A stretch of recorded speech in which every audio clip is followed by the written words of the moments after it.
Matt turned to me as soon as I said those words, finally breaking out of his daze, and dragged back down to earth. "Wait, what?" he sputtered. "I'm going to fix things," I said again. "No." "What do you mean, no?" He downed the rest of his beer and slammed the glass onto the table. "I mean, you just told me you're a fake. You're not even real, man. You can't do shit." That stopped me. Really, what was I gonna do? But I was persistent. I wanted to sort things. "Well, what ideas do you have? Anything at all?" "A priest," he said simply. I nodded. "Sure, good idea," I agreed. Except where the fuck are we gonna find a priest from that deals with this type of shit? This isn't the movies where we're just gonna find someone today that they live down the road or they're a phone call away or something. Those ghosts or whatever they are, they're in your flat right now, your home. I finally said the word. Ghost. Jesus Christ, that was in over my head. Matt was silent again, and it remained like that for the next minute or so, until he broke it by asking the bartender for another 2 beers. "Okay, fine, but if we're going to do this, we need to lay down some ideas first." I grabbed the second beer and took a big gulp. Agreed. We talked about how we were going to approach the problem for the next hour or so, and by the end, we were confident in walking back into the mess. It was incredulous. But if it gets worse and we can't fix it, or we fail or whatever, we go looking for a priest. Matt reminded me once we walked out of the pub. Thankfully, it was still daylight. One of the few things we agreed on was to definitely not attempt anything if it was dark. No one needed the extra spookiness. Agreed, I said. We walked back to the church, and once we were outside the building, I suppressed a shudder. I hated the place already. "Let's do this," I encouraged the both of us. Matt was pale, his tanned skin suddenly pallid. As we walked through the gate and up the path, I ran through every scenario in my head. Horror movies where people had gotten their heads chopped off and hearts stabbed through began making their way into my mind, and I did my best to be optimistic. Nonetheless, as soon as we pushed the heavy wooden door open, I very nearly walked the opposite way. The only thing that stopped me from doing just that, however, was Matt, who obviously had the same idea, and was about to leave unless I hadn't caught him by the sleeve. "Come on," I encouraged him. We walked into the church, and the hefty door thudded shut behind us. Silence enveloped us once more, and we stood in the corridor, wide-eyed, and listening for anything out of the ordinary. "Doesn't anybody else live here? Why is it so quiet? Jesus," I asked Matt. They do," he answered. "I'm new here. To be honest, I haven't met any of them." "Really?" I asked him. "Have you ever seen any of them?" He was lost in thought and then, "No, to be honest, I haven't." I was shocked to hear that. "What? Have you heard any of them? Seen lights on the windows?" "I've never heard anyone. These walls are pretty thick. But lights? Yeah, I've seen the lights in windows and stuff. I'm pretty sure there's people here, trust me. The cars outside come and go too. I haven't been here long, that's all." He convinced me. To be honest, an extra layer of worry did add on to the rest. We walked up the stairs slowly, and every step made me feel worse by the second. By the time we were at his door, Matt pulled the unlocked entrance open, and we peered inside. The flat was a mess. The furniture was in shambles all over the floor. Some was smashed, others miraculously intact. The floor was covered in smashed glass, smashed dishes, books, food. The television was broken in half, and every single thing Matt had in some kind of order was in disarray. "Not very considerate, these ghosts, are they?" I tried to joke. Don't think they realize someone has to clean all this shit they broke. Matt tried to laugh, but was clearly too afraid to. Right, let's get to work, I said, and pulled out the tools we had managed to borrow from the pub owner. Matt held the door open as I maneuvered his screwdriver into the hinges holding the door up. He was constantly glancing into the room and around the corridor, waiting for something bad to happen. But as I worked, thankfully nothing did. Everything was eerily quiet. There was no sound of anything. Not the outside world, not the neighbors, not anything supernatural. By the time I was done, Matt placed the undone door on the floor, and we nodded to each other, not wanting to say anything out loud. Part 1 done. Now if the ghosts tried to lock us in, they had nothing to slam and keep shut. We could just run straight out. Matt pointed at the cupboards and shelves, and I thought, shit, what if they could move things to block the entryway? Think logically, I told myself. Did we have time to move everything away? I checked my watch. We had half an hour at least. The big things, I muttered to him, and he nodded. Without hesitation, in case we chickened out, we practically jumped into the flat, and we waited for a split second. Nothing happened. So we ran to the window and ripped the curtains from the railing away. We then ran to the shelves and grabbed an end each. The glass and other bits crunched underneath our shoes, but we moved swiftly, dragging the shelf out the flat, down the stairs and out of the church. We threw it into the grass outside. For the rest of the half an hour we did just that, moving away the door, cupboards, and a few other large bulky items. We were two paranoid men on a mission. We looked absolutely out of our minds. Once we were somewhat satisfied, we returned to the flat and breathed. I glanced at the shards of glass, however, and that made me extremely nervous. Let's get this over with now, I began, and Matt breathed out. Glancing at the coffee table, I saw the candles and the Ouija board were still there, untouched.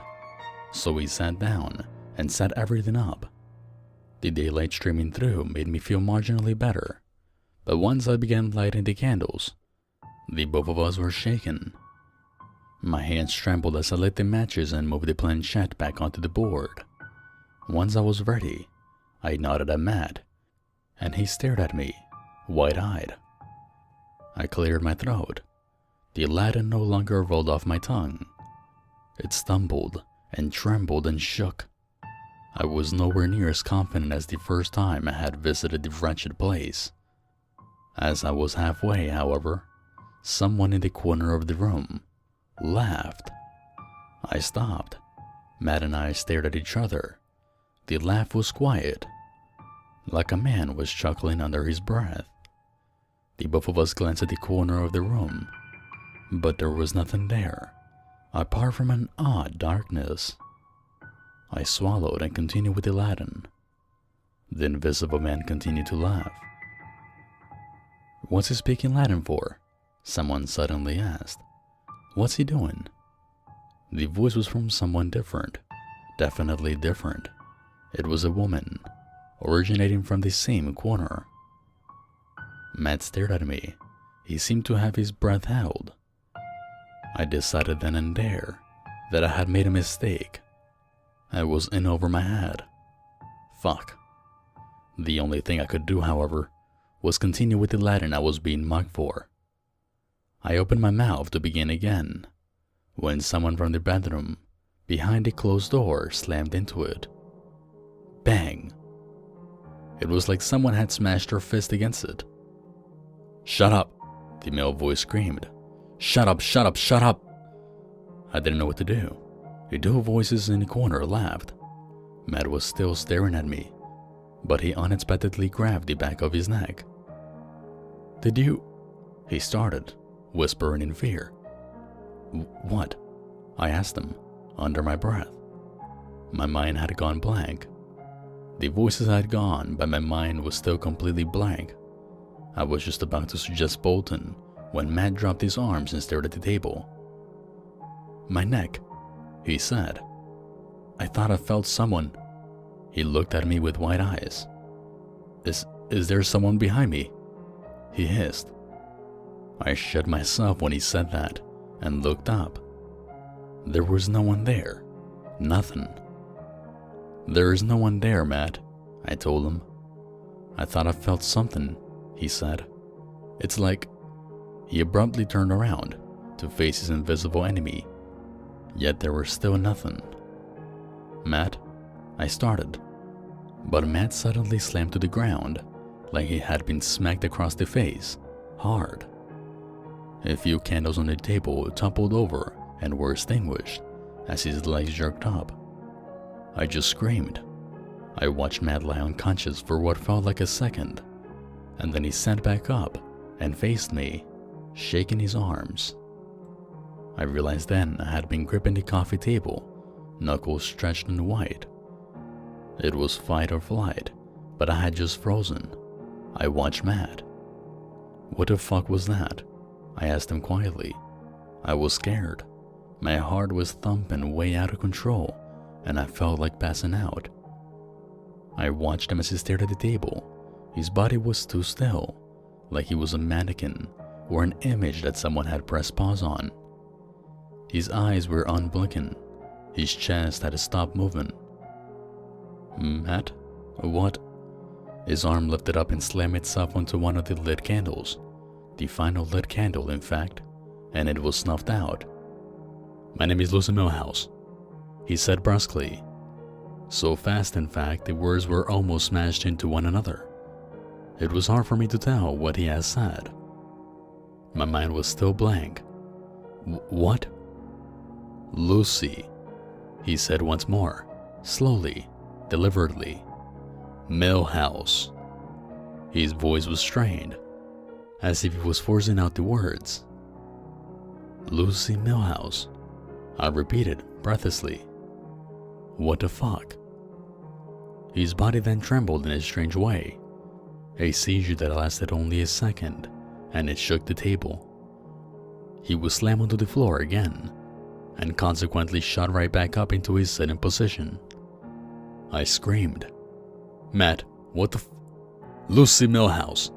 He screamed at me, both his hands smashed onto the table, and he leaned forward towards my face, angry. The veins on his neck were strained, and his eyes were on fire. I lifted my arms up and leaned back. Shit, okay, Lucy Millhouse. I'm speaking to Lucy Millhouse, I said, finally understanding. Satisfied, Matt, or whoever the hell he was in that moment, leaned back slowly. I tried to desperately clear my mind. The adrenaline was clouding everything. My heart was beating so fast and hard. All I could hear was the blood in my ears.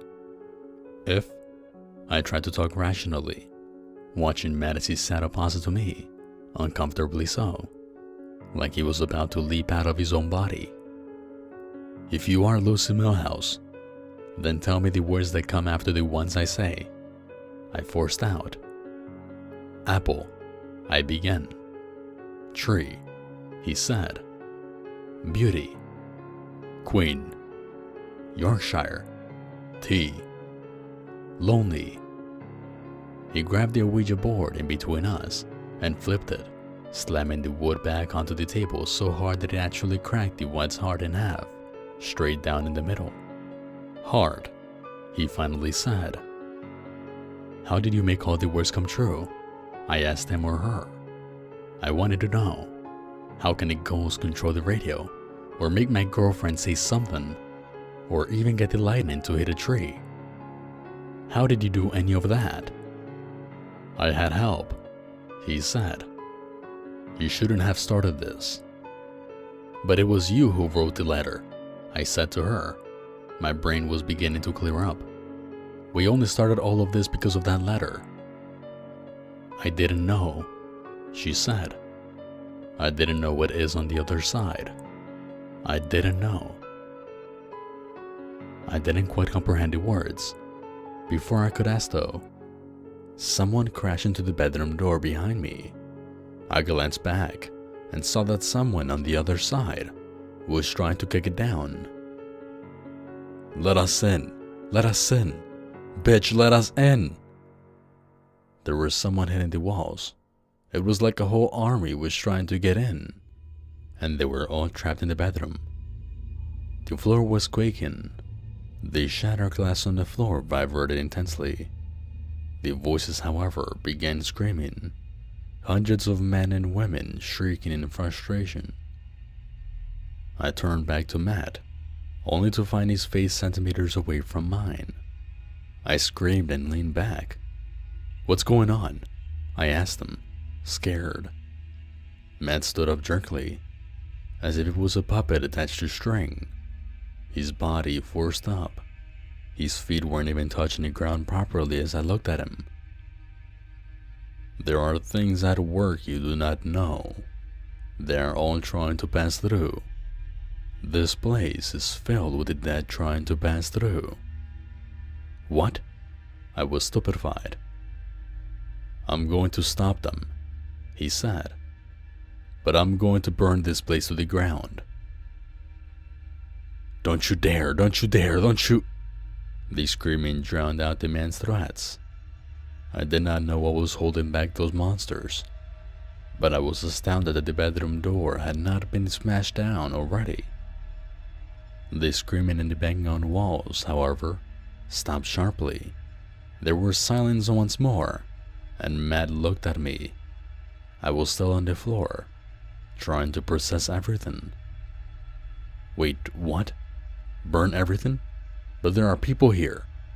I yelled at her. The body of Matt shuddered, heaved, and he leaned forward and threw up all over the floor. It was painful to watch as he had expelled everything out from his body violently, and when he was done, he collapsed onto the floor. I observed him for a few seconds as he was on his hands and knees, shaking and sweating. His head turned to me, and his eyes were familiar. "Fuck," he gasped out. It was him. "Matt?" I asked him shakily. "You back?" Before he could answer, however, he dry heaved and groaned, falling to his side. I scrambled up onto my feet to help him, placing my hands on his head. He was freezing and clammy. My eyes were diverted, however, when I saw that one of the candles were lit and it had set fire to one of the open books on the floor. I watched as the fire spread to the next book, to the sofa, and then to everything else at such a miraculous speed. I knew that it was not natural. Dragging Matt up, forcing him to move, we stumbled out of the burning flat. Once we were in the corridor, I slapped Matt across the face to wake him up a little. He was like a limp noodle. "We need to get everyone out," I told him. He shook himself and forced himself to stand a little straighter before we began knocking on everyone's doors, screaming fire. I took one last glance at the inside of the flat. I saw that the fire had spread to the walls in the most unnatural way possible. But there was a woman stood by a window, engulfed in the blaze, staring out of the glass. I turned away pretty quickly though. That was the last time I ever saw inside of that place. We managed to get everyone out before the fire spread to the rest of the building. As the group of us, men, women, and their pets, stood outside on the grass, we realized we had to run down the path and out of the gate because the fire had even made its way outside too. It spread to the surrounding grass, the trees, everything, and the whole church site was overwhelmed and submerged by the fire. It was totally unnatural, and we were all stood watching in horror. The woman was still there though, in the window. I could see her. I returned to the church, or what was left of it, a couple of days later. It was completely taped off. The building was totally destroyed and unable to be redone. I had found out that the council had decided to either leave it or knock it down. There was definitely no fixing anything up. I also found out that the surrounding area of the church had been filled with bodies, but more bodies than were expected. It apparently had been a place where many of the deceased had been grave sharing. Bodies stacked on top of each other. The fire had been so strong, it had even spread to their graves and burned the skeletons. Investigators had a lot of trouble trying to figure that one out. In fact, they had trouble trying to figure out how the whole building had gone up so fast in the first place. Everyone knew the fire had been unnatural. I think what they're saying is that the soil and the building had some kind of flammable material in it, which is what made the whole thing go up. They're saying that even the graves had the same substance in, but they're really not sure. Tests are still going on. The whole area is almost like a massive crater now, or a large gorge. Who knows what they're going to do with the land? The whole thing is fucked up. Needless to say, I've changed jobs now.